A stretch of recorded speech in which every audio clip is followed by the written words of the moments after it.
Hello बच्चों, good morning. आज हम पाठ 2 बिलस्य वाणी न कदापि में श्रुत्वा पढ़ेंगे। ठीक है ना। पिछली कक्षा में हमने पाठ 1 सुभाषितानी के सारे प्रश्न उत्तर कर लिए थे।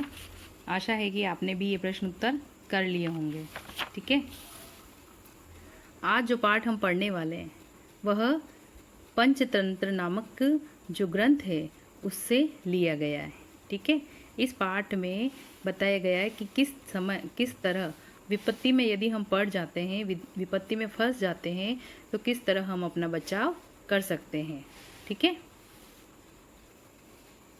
प्रस्तुत पाठ संस्कृत के प्रसिद्ध कथा ग्रंथ पंचतंत्रम के तृतीय तंत्र काकोलुकीयम से संकलित है। ठीक है ना। यह जो पाठ है यह संस्कृत का जो एक प्रसिद्ध कथा ग्रंथ है।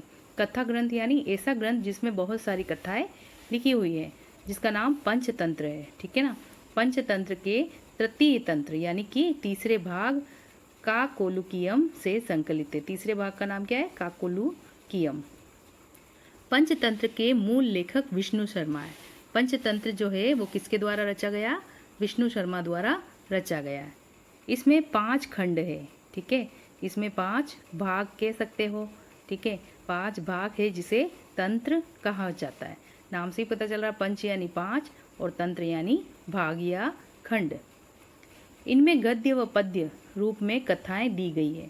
गद्य व पद्य रूप में कथाएं दी गई है। मतलब गद्य तो यानी कहानी के रूप में, और पद्य यानी श्लोक है, कविता है, इनके रूप में कथाएं दी गई है, जिनके पात्र मुख्यतः पशु पक्षी होते हैं। इनके पात्र कौन होते हैं? मुख्यतः पशु पक्षी होते हैं। कोई मनुष्य न होकर इनके पात्र पशु पक्षी को रखा जाता है। ठीक है। तो अब हम पाठ पढ़ते हैं। कश्मिश्चित् वने खरन खरः नाम सिंह प्रतिवस्ति स्म। किसी वन में, ठीक है, कश्मिश्चित् यानी किसी वन में खरन खर नाम का एक शेर रहता था। सह कदाचित इत स्ततः परिभ्रमण शुद्रार्थ। ठीक है ना। वह एक दिन भूख से परेशान होकर, भूख से पीड़ित होकर, शुद्धार्थ यानी भूख से पीड़ित होकर इधर उधर, इत स्तत यानी इधर उधर, परिभ्रमण घूम रहा था। वह एक दिन अपनी भूख से परेशान होकर इधर उधर घूम रहा था।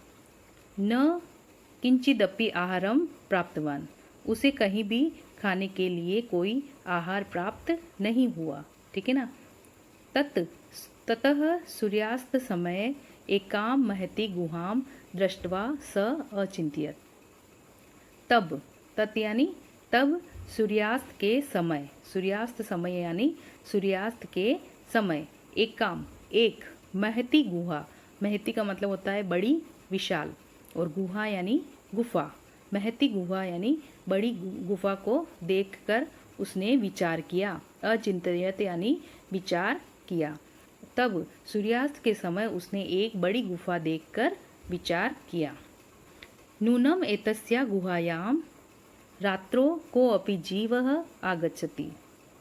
नूनम अवश्य ही, एतस्याम यानी कि इसमें, इस गुफा में, अवश्य ही इस गुफा में, रात्रि को, रात्रो यानी रात्रि को अपि कोई भी, को अपि यानी कोई भी जीव आ सकता है, आ जाएगा। ठीक है।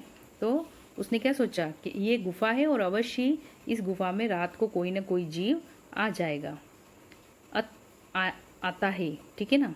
अतः अत्रैव निगूढ़ो भूत्वा तिष्ठामि इति। इसलिए, अतः यानी इसलिए, अत्रैव वह वहीं पर, निगूढ़ो यानी छिपकर बैठ गया, अतः वो वहीं पर पास में छिपकर बैठ गया। ठीक है। तो समझ में आया आपको कि किसी वन में एक खरनखर नामक सिंह रहता था और एक दिन वह भूख से इधर उधर घूम रहा था, उसे कहीं आहार प्राप्त नहीं हुआ। तो सूर्यास्त के समय उसने एक गुफा देखी और सोचा कि अवश्य इस गुफा में कोई जीव आता होगा, इसलिए वो वहीं छिपकर बैठ गया। एतस्मिन् अंतरे गुहायाः स्वामी दधिपुच्छः नामकः शृगालः समागच्छत्। एतस्मिन् अंतर यानी इसी बीच में। ठीक है। एतस्मिन् अंतर यानी इसी बीच में। गुहाया स्वामी यानी गुफा का जो स्वामी था, दधिपुच्छ नामक श्रगाल, ठीक है ना। गुफा का जो स्वामी था दधिपुच्छ नामक श्रगाल, वो वहाँ पहुँच गया। श्रगाल समागच्छत यानी श्रगाल वहाँ पहुँच गया। स च यावत पश्यति, जैसे ही वह गुफा के मुख तक पहुँचा तो स च यावत यानी कि जो ही उसने देखा गुफा की जो गुफा का जो द्वार होता है उसकी तरफ देखा, तावत सिंह पद पद्धति गुहायाम प्रविष्टा, तो वह क्या देखता है कि जैसे ही उसने गुफा की तरफ देखा, जो ही उसने देखा कि गुफा की तरफ सिंह के पैरों के निशान गुहायाम प्रविष्ट यानी गुफा के अंदर प्रवेश कर रहे। उसने क्या देखा कि शेर के पैरों के निशान गुफा में प्रवेश करते हुए बने हुए हैं। दृश्यते यानी दिख रहे हैं। न च बहिरागता, लेकिन बाहर आते हुए नहीं दिख रहे। तो उसने क्या देखा कि शेर के जो पैरों के निशान है वे गुफा के अंदर तो जाते हुए दिख रहे लेकिन बाहर आते हुए नहीं दिख रहे। श्रगालः अचिंत्यत, श्रगाल ने सोचा, गीदड़ ने सोचा, अहो विनष्टो अस्मि, अरे अब तो मैं नष्ट हो जाऊंगा, यानी कि अब तो मैं ख़त्म ही हो जाऊंगा। जैसे ही मैं गुफा में प्रवेश करूंगा और शेर मुझे खा जाएगा। नूनम अस्मिन बिले सिंह अस्ति तर्कयामी, अवश्य ही लगता है, अवश्य ही इस बिल में, इस गुफा में कोई सिंह बैठा है, इस सिंह स्थित है, ठीक है ना। उसने क्या कहा, लगता है अवश्य ही इस बिल में कोई शेर बैठा है।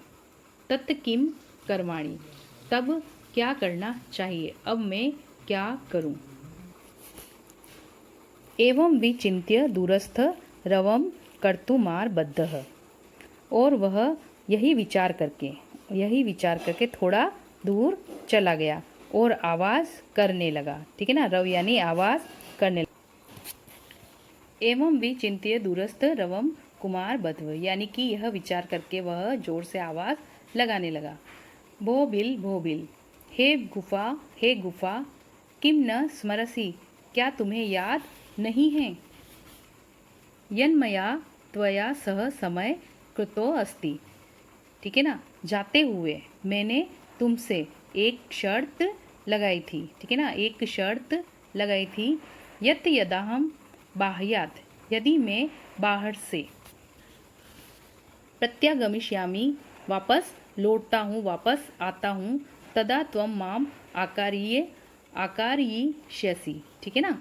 तो उसने क्या कहा, उसने एक युक्ति सोची, एक उपाय सोचा कि कैसे पता लगाए कि अंदर कोई है या नहीं है। तो उसने थोड़ा दूर जाकर आवाज़ लगाई कि हे गुफा, क्या तुम्हें याद नहीं है कि मैंने बाहर जाते समय तुमसे एक शर्त लगाई थी कि यदि मैं बाहर से वापस लौटता हूँ, जब भी मैं बाहर से आता हूँ, तदा त्वम माम आकारिष्यसि, यानी कि तुम मुझे आवाज़ दोगी, तुम मुझे पुकारोगी। यदि त्वम माम न आहियसि, यदि तुमने मुझे आवाज़ नहीं दी, तुमने मुझसे बात नहीं की, तहिर अहम द्वितीय बिल यास्यामि इति, तो मैं किसी दूसरे गुफा में चला जाऊंगा। ये गुफा छोड़कर मैं किसी दूसरी गुफा में चला जाऊंगा, ठीक है। तो श्रगाल ने एक युक्ति सोची, उसने सोचा कि कैसे पता लगा है कि उस गुफा में क्या है। तो उसने क्या किया, उसने गुफा को आवाज़ लगाई और उससे कहा कि क्या तुम्हें याद नहीं है कि मैंने जाते समय तुमसे एक शर्त लगाई थी कि जैसे ही मैं वापस आऊँगा तुम मुझे पुकारोगी, अगर तुम नहीं बोली तो मैं यहाँ से चला जाऊँगा।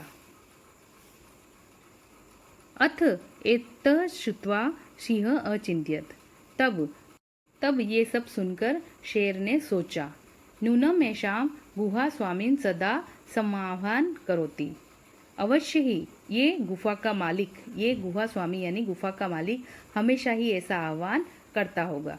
जरूर ये गुफा का जो स्वामी है ये हमेशा ही ऐसा आह्वान करता होगा। परंतु मद भयात न किंचित वदति, परंतु मेरे भय से, मद भयात यानी मेरे भय से यह बिल्कुल भी नहीं बोल रही है। तो अब शेर को क्या लगा कि गुफा हमेशा ही, गुफा का मालिक ऐसा आवाज़ लगाता होगा और हमेशा ही गुफा उसको बुलाती होगी, लेकिन मेरे भय से अभी वह कुछ भी नहीं बोल रही है। अथवा साधित्वम उच्यते, या साधुओं ने कहा है, भय संत्र स्त मनसा हस्तपादादिकाः क्रियाः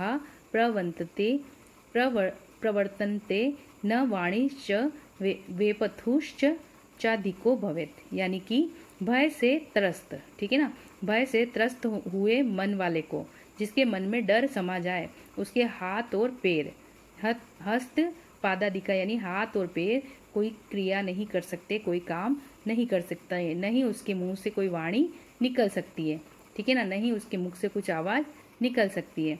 वह केवल इसे थर थर कांपता है, वह केवल कंपित होता है, ठीक है। तद हम अस्य आह्वानम करोमि, ठीक है ना। सिंह ने क्या सोचा कि गुफा हमेशा ही ऐसा करती हो, लेकिन मेरे डर से नहीं बोल रही है। तब अस्य आह्वान करोमि, इसलिए मैं आह्वान करूँगा, मैं उससे आवाज़ लगूंगा, मैं उससे बात करूँगा। एवं सह बिले प्रविश्य में भोज्यम भविष्यति, और मेरी आवाज़ सुनकर वह जैसे ही बिल में यानी गुफा में प्रवेश करेगा, वह गुफा में प्रवेश करेगा तो मेरा भोजन बन जाएगा। इत्थम विचार्य सिंह सहसा शृगालस्य आह्वानम करोत, ठीक है ना। और ऐसा विचार करके शेर ने सहसा शृगाल को, गीदड़ को आह्वान किया, उसको आवाज लगाई। सिंहस्य उच्च गर्जन प्रतिध्वनिना सा गुहा उच्चैः शृगालम आहयत, ठीक है ना। शेर की ऊंची गर्जना यानी कि जोर वाली गर्जना, जोर से जो उसने गर्जना की थी, उससे उसकी प्रतिध्वनि से पूरी गुफा जो है वह गूंज उठी, और उसकी तेज प्रतिध्वनि को शृगाल ने भी सुना, ठीक है ना। अनेन अन्य अपि पशवः भयभीता अभवन, और उस गुफा के आसपास जितने भी पशु पक्षी थे वे भी भयभीत हो गए। शृगालो अपि ततः दूर पलायमान इमं पठन, और शृगाल उसी समय, तुरंत शृगाल भी उसी समय दूर पलायन कर गया, यानी कि दूर भाग गया, और यह पढ़ता पढ़ता गया, यह बोलता बोलता गया। अनागतम यह कुरुते स शोभते, विपत्ति के आने पर जो कुछ कर लेता है, जो उसका उपाय सोच लेता है, वही शोभायमान होता है। स सोच्यते यो न करोत्य नागतम, और जो विपत्ति के समय उसके उपाय नहीं करता है, उसको विपत्ति को प्रतिकार नहीं करता है, वह चिंता करने योग्य होता है। वने अत्र संस्थित्य समागता जरा, इस वन में रहते रहते मैं बूढ़ा हो गया हूँ। शृगाल क्या कहता है, इस वन में रहते रहते मैं बूढ़ा हो गया हूँ। बिलस्य वाणी न कदापि में श्रुत्वा, यानी कि मैंने भी आज दिन तक कभी किसी गुफा की वाणी नहीं सुनी है, गुफा को बोलते हुए नहीं सुना है। तो इस कहानी का भाव यही है कि कभी गुफा बोलती नहीं है, और हम उस शृगाल ने अपनी जान बचाने के लिए शेर से एक उपाय सोचकर ऐसे आवाज़ लगी कि उसको पता चल सके कि गुफा के अंदर शेर है भी या नहीं। शेर उसके झांसे में आ गया और उसने तुरंत आवाज़ की, और जैसे ही शेर ने आवाज़ की शृगाल को पता चल गया और वह दूर भाग गया, ठीक है। तो इस कहानी से हमें यही शिक्षा मिलती है कि जब हम विपत्ति में पड़ जाए, जब हम परेशानी में गिर जाए, तो उस समय हम धैर्य धारण करते हुए उस विपत्ति से निपटने का हमें उपाय सोचना चाहिए, ठीक है ना। तो ये कहानी आपको पढ़नी है, आप पढ़ लेना, और इस पाठ के जितने भी शब्दार्थ थे वे अपनी कॉपी में कर लेना, ठीक है। क्वेश्चन आंसर हम कल करेंगे।